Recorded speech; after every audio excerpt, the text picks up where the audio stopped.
Joyce. Thanks for listening.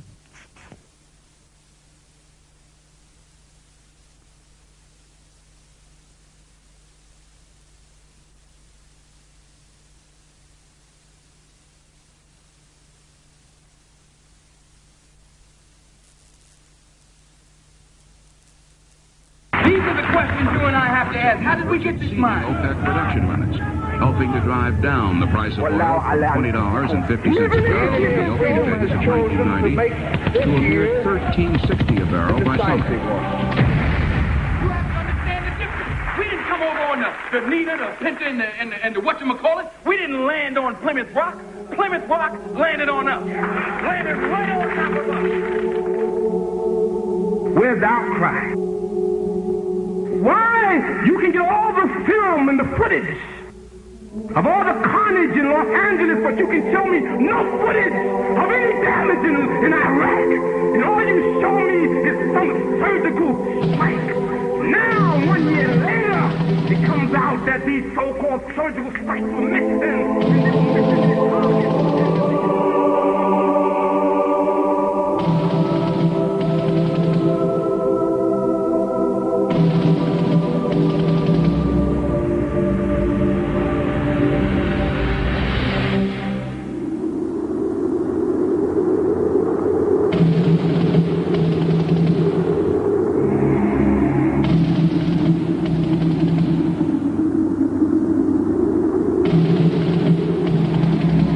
August 2nd, 1990.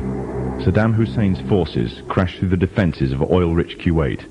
In fear of an Iraqi invasion into Saudi Arabia, the United States and her coalition allies poured into the Arabian Peninsula to form a deterrent that would be known as Desert Shield.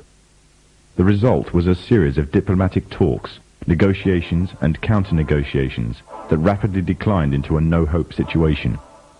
On August the 17th, 1991, Desert Shield became Desert Storm. Center of this city. Just one comment. Clearly I've never been there, but it feels like we're in the center of hell. There continue to be these flashes of light off of it. Whoa! Holy cow. The conflict was witnessed by millions through the eye of CNN and the BBC, showing propaganda of the systematic eradication of Saddam's forces by a coalition far superior in technological, political, and economic power.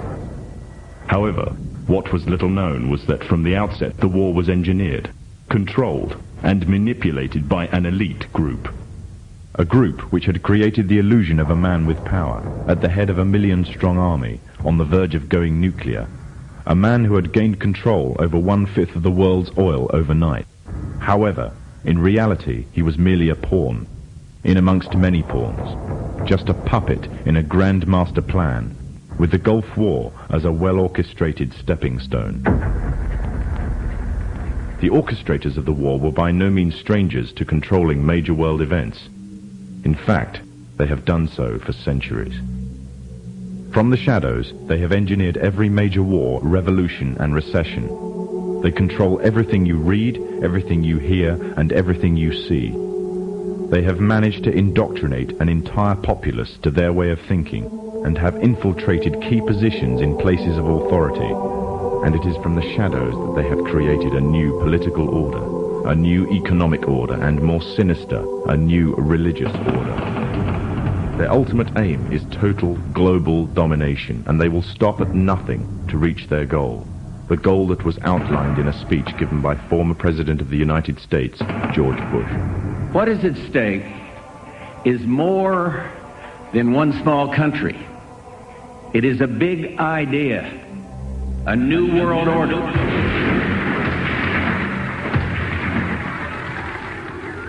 However, the origins of this global plan were not created in the offices of the White House. In reality, their roots lay in another war. This time, the year is 1095, and the place, Clermont, France. The 11th century Europe was ruled by the Church, which held a firm grip on the hearts and minds of the people. This power enabled Pope Urban II to wage war on the Muslim Caliphate, and crusade in what he called a War of the Cross to recapture the land of Jerusalem. It had been under Muslim rule since the year 637, but in 1099 this rule was brought to a bloody and sudden end. In the name of the cross, women were raped and murdered. Children were put to the sword, and it is said that blood ran in the streets knee-high to the horses. Out of this land of bloodshed and terror, a group of men arose. Men that would stop at nothing to get what they wanted, no matter what the cost. 20 years after Jerusalem was taken, the Dome of the Rock was seized by a group of warrior monks calling themselves the Knights of the Temple of Solomon, or more simply, the Knights Templars. In Jerusalem, the Templars began to deviate further and further away from the practices of Christianity.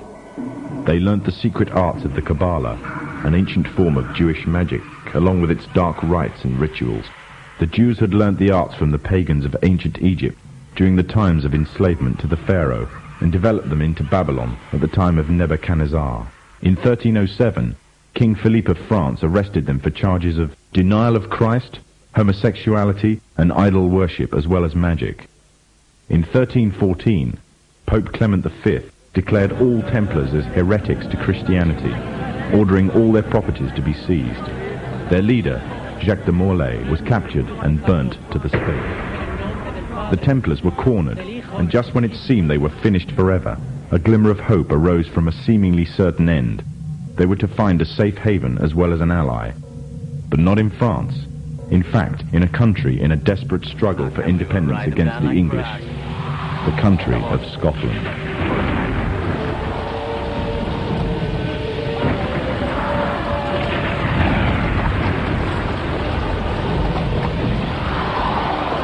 For some, Scotland's hope of independence had died with the death of William Wallace. However, to the King of Scotland, Robert the Bruce, the arrival of the Templars gave him a new secret weapon. Their experience, gained over 200 years of fighting the mighty armies of Islam, had made them expert in combat and warfare, and more than a match for any army brought before them. In 1314, the Templars, allied with Robert the Bruce and his army, took to the fields of Bannockburn in the long-awaited showdown with the English. Robert the Bruce's foresight paid off. The 25,000-strong English army suffered a humiliating defeat at the hands of only 6,500 men. The dream of an independent Scotland had finally been achieved. The Templars had brought themselves back from the brink of destruction, and never again would they allow themselves to be destroyed. This time, they would control the country by controlling its kings, and in order to preserve their secret order, the Templars would have to die. Or more precisely, the name would have to die. The Templars, who had escaped Europe, were finally laid to rest in Roslin Chapel, Scotland, which stands to this day as sign of their presence in Britain. Their descendants became the true power of Scotland. In 1603, the death of Queen Elizabeth I left England without an heir to the throne. By virtue of descent, King James V of Scotland became King of England. In doing so, Scotland and England joined to form a new kingdom, and the power that the Templars held over Scotland spread to give them a firm grip on the whole of Great Britain.